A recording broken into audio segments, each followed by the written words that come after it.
Bonsoir et bienvenue à tous après ce magnifique entraînement de ISMA avec un circuit training au top. Bienvenue pour le 6e numéro de Behind the Ring.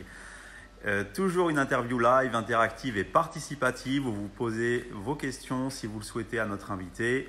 Donc n'hésitez pas. Aujourd'hui, nous avons le plaisir d'accueillir Daouda Sow, médaille d'argent aux Jeux Olympiques de Pékin et en même temps champion de France professionnel et qui nous fait l'amitié d'être là et on est très fiers qu'il soit. Du temps. J'invite Daoud sur le live, il va nous rejoindre.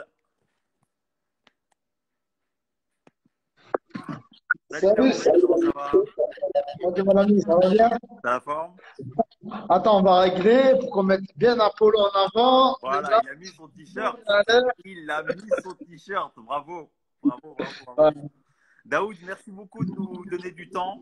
On va discuter un peu avec toi pour aller à la rencontre de ta personnalité puis aussi de ta carrière. Pour les gens qui ne te connaissent pas encore, est-ce que tu peux te présenter, s'il te plaît?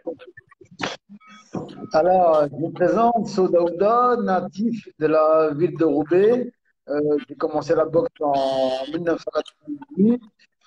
Rapidement, j'étais dans le top 3 français. J'ai intégré les équipes de France. Euh, à ma grande chance, face à mon travail, ma persévérance et mon engagement, j'ai eu la chance d'être médaille olympique aux Jeux de Pékin en 2008. D'ailleurs, je suis passé par une carrière pro, mais on aura le temps de revenir un peu sur ma carrière et les éléments et les périodes importantes. Ok. Dans ta carrière amateur, donc, tu fais partie donc, du collectif en France entre 2004 et 2008. Tu te qualifies pour les Jeux et là, tu pars à Pékin. Raconte-nous un peu comment ça s'est fait tout ça.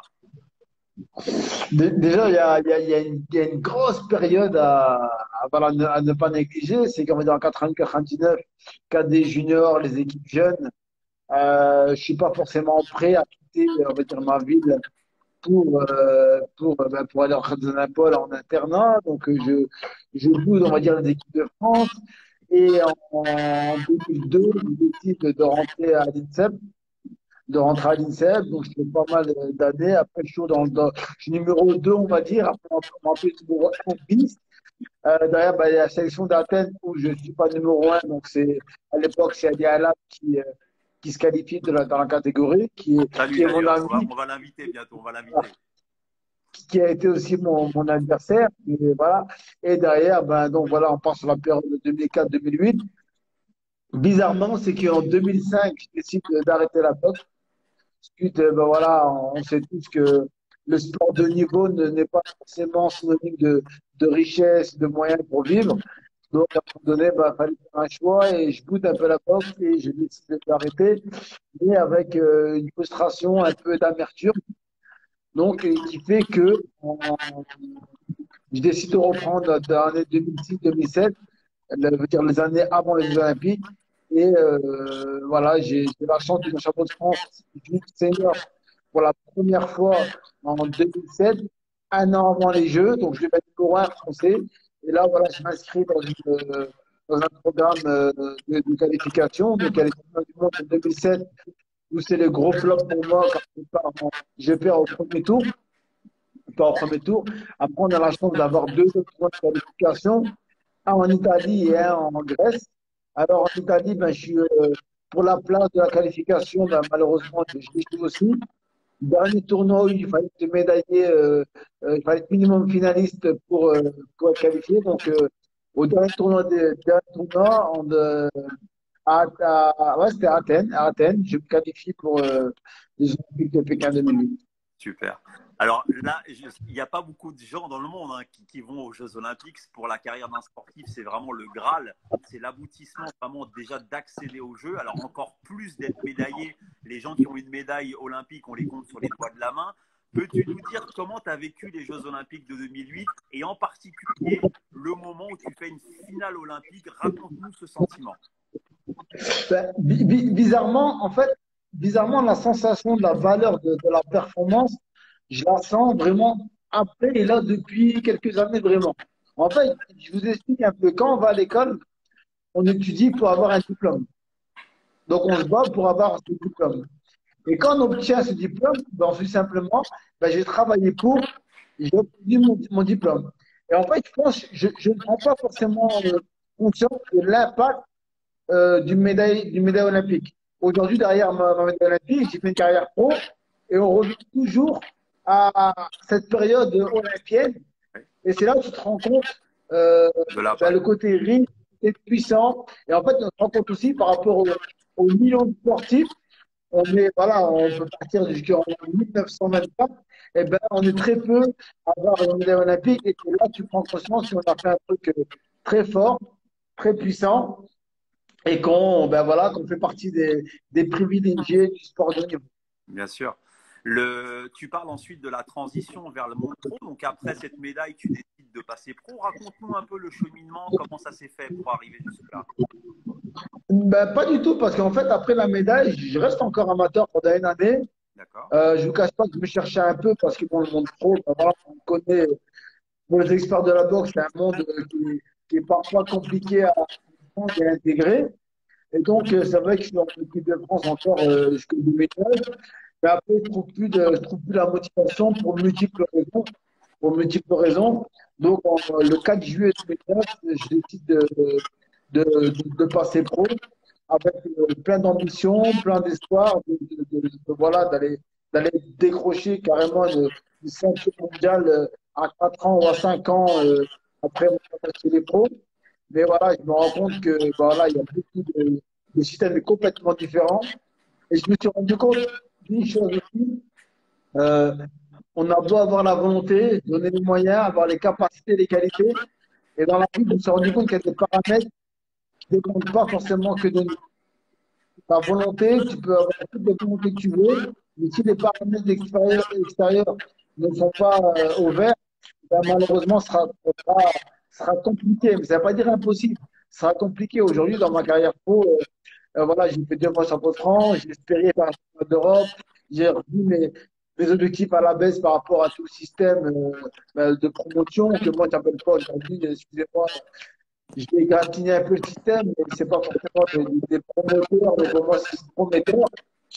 Et donc, qui fait que ben voilà, j'ai décidé de t'autoproduire. Mais après, on se rend compte que derrière, il faut rentrer dans les classements. Mais si tu n'es pas dans certaines instances, ben malheureusement, tu ne montes pas dans les classements. Donc, il y a vraiment beaucoup, beaucoup de paramètres. Tandis que dans la boxe amateur, c'est beaucoup plus transparent en termes d'évolution. T'es bon, t'as des qualités. Ben voilà, t'es assujetti à faire le chemin du monde, à faire des médailles, etc. Tandis qu'en boxe pro, eh ben, ça reste business. Et après, il y a toute la question du relationnel avec les instances, les grosses fédérations et ton prometteur pour pouvoir aspirer à faire des grosses ceintures. Ok. Aujourd'hui, si je te pose la question de savoir c'est quoi ton plus grand souvenir dans la boxe, qu'est-ce que tu me réponds? La médaille ou la ceinture de champion de France pro? Non, franchement, tu sais, moi, je raisonne pas de cette manière. Moi, en fait, je pense que chaque période dans la boxe ont été belles. Aujourd'hui, je ne vais même pas dire mon deuxième titre de champion de France quand j'étais junior a été pour moi voilà, un plaisir parce qu'en fait, je me rappelle à l'époque, avec tout le respect que j'ai pour lui, qui était un très grand boxeur avec une très bonne carrière, je boxe Guillaume Frénois, qui est d'Europe, qui venu faire champion du monde récemment. Et je me rappelle à l'époque, c'était Stéphane Reynaud, on était au Crêpes de Wattignies. Et donc, c'était un stage avant les championnats de France. Et en gros, il me dit oui, bon, c'est bien, tu as fait un bon parcours, mais là, tu prends du lourd, ça va être compliqué, ça va s'arrêter pour toi. Et en fait, il m'a stimulé, en fait. Il m'a stimulé dans mon orgueil aussi, il m'a piqué. Et donc, voilà, battu Guillaume Frémaux, qui est en équipe de France jeune. Voilà, donc voilà, Qui a j'ai une été belle très carrière content. pro d'ailleurs. Voilà, très belle carrière pro et qui continue encore aujourd'hui et je lui tire tout mon respect. Et derrière, voilà, donc voilà, t'es contente parce que voilà, t'as prouvé que toi aussi t'étais bon et tu faisais partie des meilleurs. Après, derrière, ben, mon entrée à l'INSEP, parce que voilà, on est rare aussi à pouvoir rentrer à l'INSEP. Après, derrière, il y a la bataille continue ben, pour devenir numéro un. Ça veut dire entre 2002 et 2007, je suis numéro un bis, voire numéro 2. Et derrière, ben voilà, la consécration du titre, premier titre senior en 2007. Voilà, donc c'est un très beau souvenir. Après, derrière, ben voilà, c'est vraiment, je me transforme et voilà, je prends notre ampleur dans ma boxe, dans ma motivation, dans mon engagement.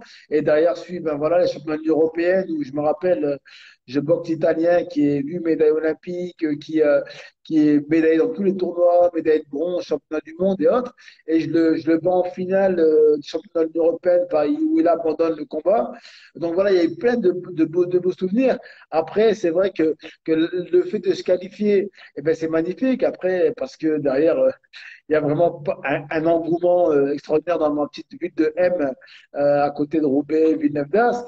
Et après, tu vois ta tête sur du 4 mètres sur Ça 3, surprend. à tout de la ville. Donc, voilà, t'es content aussi. Après, derrière, ben voilà, t'arrives aux Jeux Olympiques. C'est vraiment un événement énorme. Et souvent, quand on pose la question, comment décrire les Jeux Olympiques? Ouais. Eh bien, sincèrement, j'ai envie de simplement dire pour les vivre, pour les comprendre, il faut les vivre. J'ai pas de description tellement c'est énorme, tellement c'est énorme. Et derrière, il arrive à la médaille olympique. Mais moi, en fait, je prends pas forcément conscience. Comme je te dis, c'est comme je vais à l'école, passer mon bac, j'ai mon bac, et ben, je travaille pour la passer. Et c'est vraiment, même à l'heure d'aujourd'hui, que je commence à prendre À conscience que prendre c'est conscience. extraordinaire ce que j'ai pu faire. C'est énorme, Et ça. derrière, bah, donc, voilà, médaille olympique, tu reviens, bah, voilà, tu portes, mais après, ce qui est fou, c'est que la médaille olympique, elle te donne plein d'espoir, mais malheureusement, derrière, il y a Eh plein de ouais. désillusions. Il y a des Et paramètres que donc, tu maîtrises pas, malheureusement. Ah ouais. voilà, comme tu dis, il y a plein de désillusions, et le tout, c'est, ben voilà, comment rebondir face à toutes les situations. Et tu me verras dans mon discours, je parle jamais de difficultés ou voilà, je parle souvent de situations.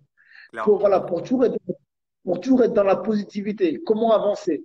Face à toutes les situations, d'être capable de s'adapter. Aujourd'hui, on est en plein confinement. Eh ben, j'imagine que je suis sur le ring et je dois m'adapter à l'adversaire. Eh Donc là, ben, aujourd'hui, le coronavirus, c'est l'adversaire de tout le monde. Et comment on s'adapte? Et comment on prend conscience qu'il faut s'adapter et ne pas négliger cet adversaire qui peut être dangereux pour nous. clairement. Donc voilà, voilà. Et derrière, il y a la carrière pro, où je fais mon premier titre à Auch face à un Marseillais champion de France. Et voilà, c'est encore une victoire pour moi, de l'espoir, de l'envie.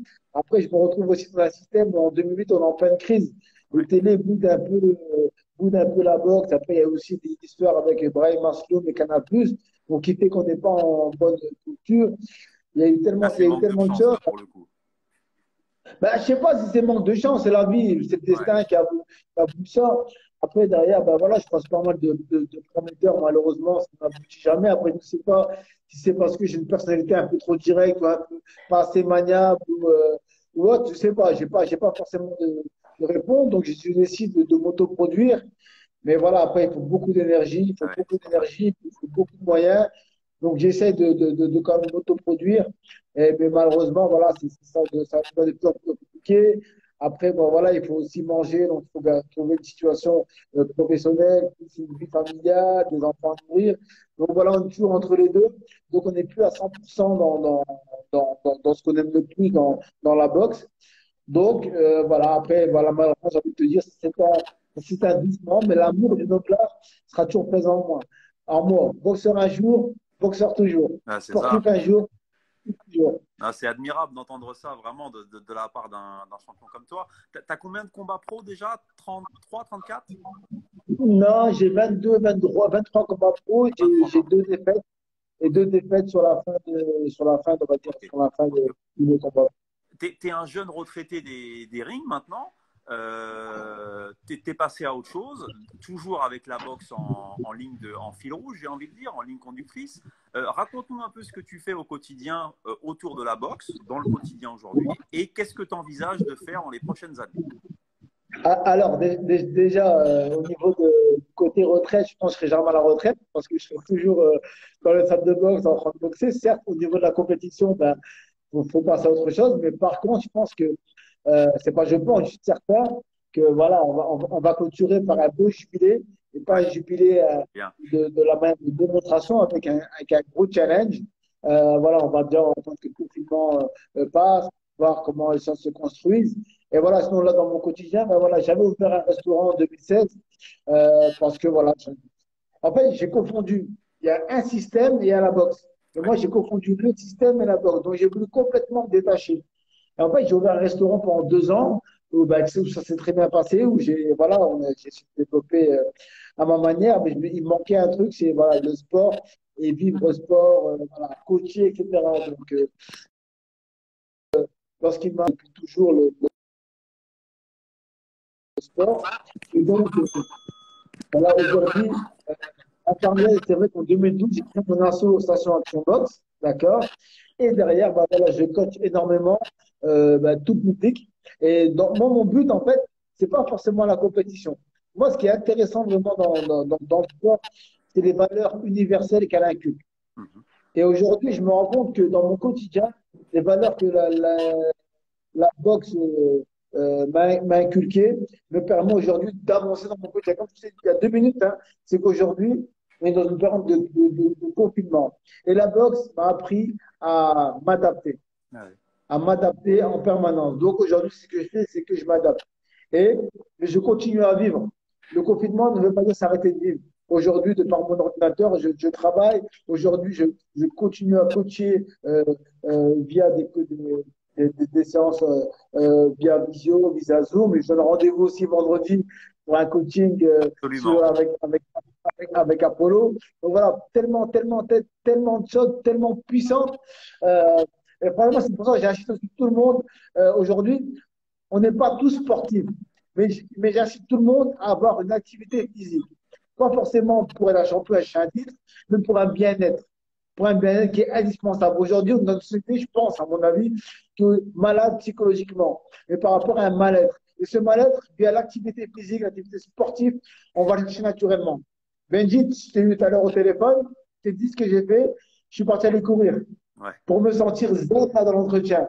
Et c'est important pour le bien-être. Si je suis tendu du matin, j'ai pas fait mon activité physique, eh ben j'arrive, ben, tu me poses une question qui va un peu me froisser et je vais mal répondre. Alors que là, je suis zen, je suis dépensé, je kiffe, tout sourire. Et voilà, c'est ça, mon ami, l'importance que je retrouve dans le sport. Très bien. Un dernier point pour conclure cette interview, Daoud. Quels sont tes projets pour les mois et années à venir? Raconte-nous. Bah, je pense en me posant cette question, tu auras cette réponse. Donc, Absolument. voilà, je mets au le t-shirt Apollo pour plusieurs raisons, parce que j'aime votre concept. J'aime les personnes surtout, j'aime les personnes aussi qui ont créé le concept. Stéphane, toi et Sébastien, un super feeling. J'ai la chance aussi d'intervenir dans le 17e où je me rends compte voilà, que c'est que des passionnés qui viennent dans vos salles. Donc il y a vraiment un échange familial et moi j'ai besoin de cette fusion. Et voilà, le projet, eh ben là, c'est Apollo Sporting Club d'ouverture à Lille. Un projet qui me tient à cœur, dans lequel d'investir et pas de petite manière, de grosse manière. Ça veut dire qu'aujourd'hui, il y a objectif à court terme, à moyen terme, à long terme. Donc, à court terme, c'est d'ouvrir la salle.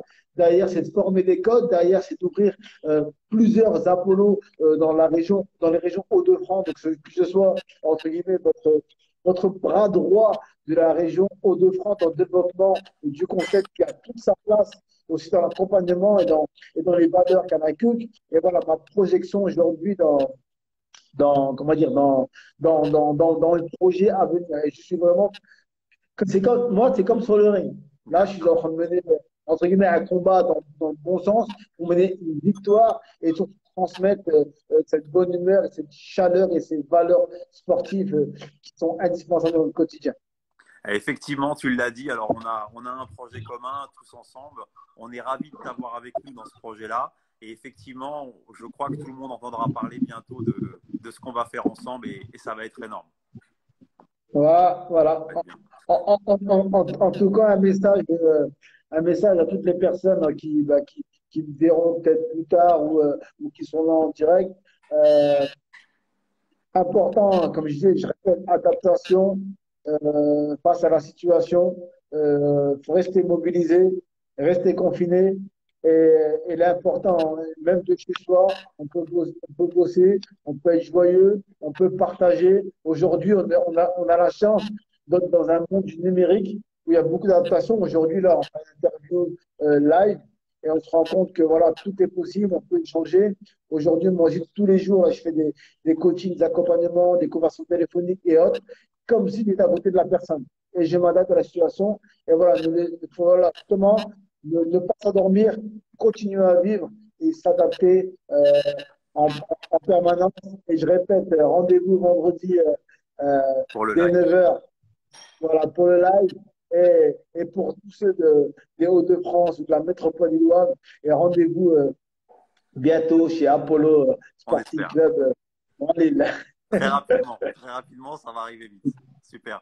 Daoud, merci pour ton temps. Merci d'avoir passé un petit peu de temps avec nous, avec tous les spectateurs qui nous ont regardés aujourd'hui. Sache qu'on est ravis de t'avoir à l'Apollo. On est vraiment très, très fiers qu'un champion comme toi puisse passer du temps avec nous et avec nos membres. Et on espère vraiment que cette collaboration ira toujours dans le bon sens et toujours avec la même sympathie et la même simplicité. Et sincèrement, le plaisir est fortement partagé. J'ai rencontré des hommes avec des valeurs qui me parlent à moi directement, qui fait que je suis convaincu qu'on ira loin ensemble. On va faire un très, très beau chemin. Merci beaucoup, frérot. C'est gentil. Merci à toi. Allez, bisous. Bye bye. Et bonne soirée à tout le monde. Et je rappelle demain donc, le 7e numéro où on aura le plaisir d'accueillir Hassan Ndam, ex-champion du monde de boxe anglaise professionnelle. Voilà. Merci à tous et bonne soirée. À très bientôt. Salut Daoud et à bientôt. Ciao. Bisous, bisous.